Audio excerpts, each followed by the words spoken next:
Hello and welcome to another informative video of UPDF. Today, in this video, we will assist you in understanding how to edit a resume in PDF on Windows quickly using the UPDF. To begin with the detailed steps, make sure that you have downloaded UPDF with the help of the link given in the description. Are you excited about making your resume look professional so you can secure your dream job efficiently?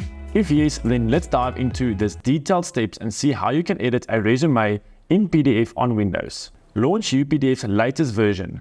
Click on Open File and import the resume you want to edit in the UPDF. Now choose the Edit PDF. This will enable you to select the desired part of your resume in PDF, which you can edit as needed.